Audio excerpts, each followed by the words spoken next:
In 1984, Irene Cara walked off the Oscar stage a global superstar. Months later, her career was gone. No scandal, no meltdown. She simply asked to be paid what she was owed, and Hollywood erased her for it. But before her downfall, Irene's rise was unbelievable. Irene Cara Escalera was born on March 18, 1959, in the Bronx, New York. Her father was Puerto Rican, her mother Cuban American. From the moment she could walk, everyone could see she had something special. She started performing at age 5, singing, dancing, acting, all of it, better than kids twice her age. By 8 years old, Irene was recording Spanish language albums. While most kids were in elementary school, she was a working professional. Television shows, theater productions, Broadway debut, all before she hit her teens. Everyone who saw her knew she was destined for stardom. In 1980, Irene auditioned for a new film about students at New York City's High School of Performing Arts. The movie was called Fame. The lead role of Coco Hernandez required someone who could act, sing, and dance at a professional level. Irene beat out hundreds of actresses. The film became a cultural phenomenon. It captured the energy and dreams of young artists trying to make it. But what really made the film unforgettable was the music. Irene sang the title song. Fame wasn't just a hit, it was massive. #1 in countries around the world, an anthem for an entire generation. Irene Cara was 21 years old and suddenly an international star. A television series based on the film went into production almost immediately. Irene was offered a role. She turned it down. She wanted to focus on film, on bigger opportunities. It was the right decision artistically, but it was also the first sign of something that would later be used against her. Irene Cara made her own choices. She didn't just accept whatever was offered. In Hollywood, that's dangerous. For the next few years, Irene worked steadily, acting roles, performances, waiting for the next big opportunity. In 1983, it arrived. A film called Flashdance needed a vocalist for its title song. Irene wouldn't appear in the film, just sing the most iconic moment. She co-wrote the lyrics to Flashdance What a Feeling with Keith Forsey and Giorgio Moroder. The song was released in April 1983. What happened next was extraordinary. #1, stayed there for 6 weeks, sold over 2 million copies. Flashdance, What a Feeling, became one of the defining songs of the 1980s. The film grossed over $200 million worldwide. Irene Cara, at 24, had delivered 2 of the biggest hit songs of the decade. When the Academy Award nominations were announced in early 1984, Irene received 2 nominations in the Best Original Song category. Same year, same category, 2 nominations. One for Flashdance, What a Feeling. One for Out Here on My Own from Fame. On Oscar night, March 25, 1984, she won for Flashdance. Her performance at the ceremony was electric. The standing ovation was immediate and thunderous. Irene Cara had reached the absolute peak. Oscar winner, international star, 2 massive hits that would play on radio stations for decades. At 24, her future seemed limitless, but something was already wrong. While Irene was celebrating, she was also asking uncomfortable questions. Questions about money. Flashdance had made hundreds of millions of dollars. The soundtrack sold millions of copies. Irene had co-written the song, performed it. She should have been receiving substantial royalty payments. The money wasn't coming through. Her record label, Polygram Records, was allegedly withholding royalties. Publishing rights were tangled. When Irene asked for accounting, for transparency, she got evasive answers. She started pushing harder, demanding clarity, insisting on seeing the books. The music industry doesn't like artists who ask too many questions. Asking about money was ungrateful. Demanding fair payment was difficult. Irene Cara refused to be quiet. After her Oscar win, she should have been offered everything: major film roles, recording contracts, tours, endorsements. Instead, the offers began drying up. Irene discovered she'd been significantly underpaid for Flashdance. The royalty structure minimized what she received while maximizing what the record label kept. Publishing rights that should have been hers benefited everyone except the person who'd actually created the song. She refused to sign new contracts until she was paid what she was owed. The record label's response was simple: freeze her out. By 1985, just 1 year after winning an Oscar, Irene Cara's career opportunities had virtually vanished. No major film roles. Her record label wouldn't release her music. Producers stopped returning calls. She was being blackballed, deliberately and systematically pushed out, not because she'd failed, not because audiences didn't want her, not because her talent had disappeared, because she demanded to be paid fairly. The message from Hollywood was clear: shut up, accept what you're given, and be grateful, or disappear. Irene Cara chose to fight, and Hollywood made sure she paid for it. In 1985, Irene Cara did what any person would do when they're not being paid. She got lawyers. She filed a lawsuit against Polygram Records alleging fraud and breach of contract.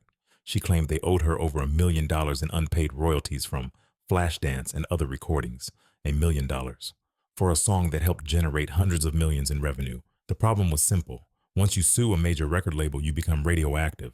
During the litigation, Irene's career was frozen. She couldn't release new music because she was still contractually tied to Polygram.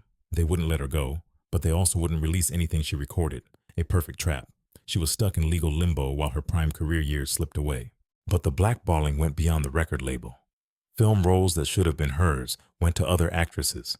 Producers who'd been eager to work with her in 1984 suddenly had no projects available.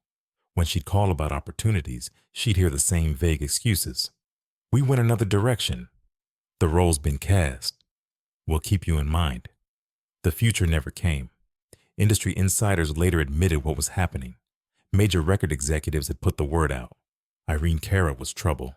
Difficult. Litigious. None of that was true. She was simply demanding fair compensation. But in Hollywood, those two things look exactly the same. The film industry didn't want to anger powerful record executives by hiring someone they were punishing. It wasn't worth the political risk. There were plenty of other talented actresses who wouldn't cause problems. Irene was shut out. By the late 1980s, she had virtually disappeared from public view. The woman who'd won an Oscar just a few years earlier was playing small clubs, taking minor roles in independent films, doing anything she could to keep working. The offers for major projects had stopped completely.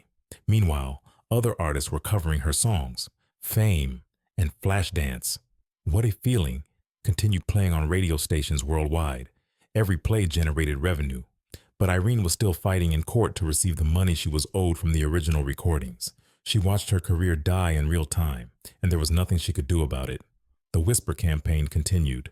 The same story told about countless artists who refused to accept exploitation. Difficult to work with, hard to manage, not worth the trouble. It's the standard playbook. Destroy someone's reputation so thoroughly that even if they win their legal battle, they'll never work again. The lawsuit dragged on for 8 years. 8 years. From 1985 to 1993. Irene Cara was 26 when she filed. She was 34 when it finally settled. Those were supposed to be her prime years, the years when she should have been making albums, starring in films, building the career her talent deserved. Instead, she spent them in courtrooms and lawyers' offices, fighting for money that should have been hers from the beginning. In 1993, the case finally settled. The terms weren't made public. Irene received an undisclosed sum. Given the years of legal fees and lost career opportunities, it's unlikely she came out ahead, but the damage was done. She was 34 years old. The music industry had completely changed. New artists had emerged. The moment had passed. Even after the settlement, the major opportunities didn't return. Once you've been blackballed, coming back is nearly impossible. The industry has a long memory for artists who fight back. Irene tried. She released independent albums in the 1990s, performed in smaller venues, took what work she could find, casino shows, nostalgia circuits, corporate events. She was still talented, could still sing, still perform, still command a stage, but the doors to major success had been closed and locked. Irene's story wasn't unique. The music industry has a history of exploiting artists, particularly women and artists of color. Predatory contracts, royalty structures that minimize artist payments, publishing rights manipulated to benefit everyone except the creator. And when artists fight back, they're punished, made into examples, careers destroyed as warnings to others. Don't ask questions, don't demand transparency, don't hire lawyers, just be grateful you gotta be famous at all. Flashdance had grossed over $200 million at the box office. The soundtrack sold millions of copies. The song was licensed for commercials, films, television shows. It generated revenue for decades. Irene had co-written it. She had performed it. She had won an Oscar for it, and she'd had to sue for 8 years just to get a fraction of what she was owed. The personal toll was devastating. Financial stress despite being an Academy Award winner. Depression from watching her career systematically destroyed. The bitterness of knowing her talent hadn't failed her. The system had failed her. She saw other artists from her era continue to thrive, people with less talent, fewer accomplishments, but they'd stayed quiet, accepted what they were given, didn't make trouble. They got to keep their careers. Irene had demanded dignity and fair treatment, and Hollywood made absolutely certain she paid for it. By the 2000s, Irene Cara had become something the industry was comfortable with, a nostalgia act. She performed at special events, small tours, 1980s-themed concerts where audiences could relive their youth. She was allowed to exist in this limited capacity because she was no longer a threat. In 2001, VH1's Behind the Music aired an episode about Irene's career. For the first time, the general public learned the full story: the blackballing, the lawsuit, the deliberate destruction of her career. People were shocked, sympathetic, outraged on her behalf. But sympathy doesn't resurrect a career. The major labels still wanted nothing to do with her. She committed the unforgivable sin of fighting back. The episode came and went. People felt bad for a week, maybe two, then they moved on. Irene remained persona non grata. But while her career had been destroyed, her music lived on. Fame and Flashdance, What a Feeling, remained cultural touchstones. The songs were used in films, television shows, commercials. Every wedding DJ had them in rotation. Every 1980s montage featured at least one. Each use generated royalties. After the 1993 settlement, Irene finally received proper compensation for these licenses. The money helped. She was no longer struggling financially the way she had during the lawsuit years, but it wasn't about money anymore. It had never really been about money. It was about the career she should have had, the opportunities stolen from her, the decades of work she'd been denied.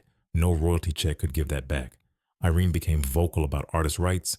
She spoke at industry panels about exploitation, warned young artists about predatory contracts, about labels that would cheat them and blackball them if they complained. Her story became a cautionary tale. But change came slowly, if it came at all. The same patterns continued. Young artists signed terrible deals.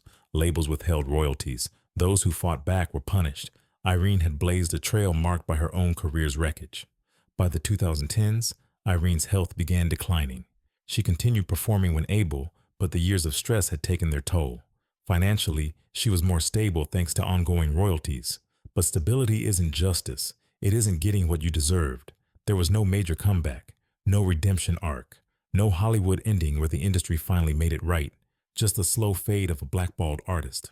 On November 25th, 2022, Irene Cara died at her home in Florida. She was 63 years old.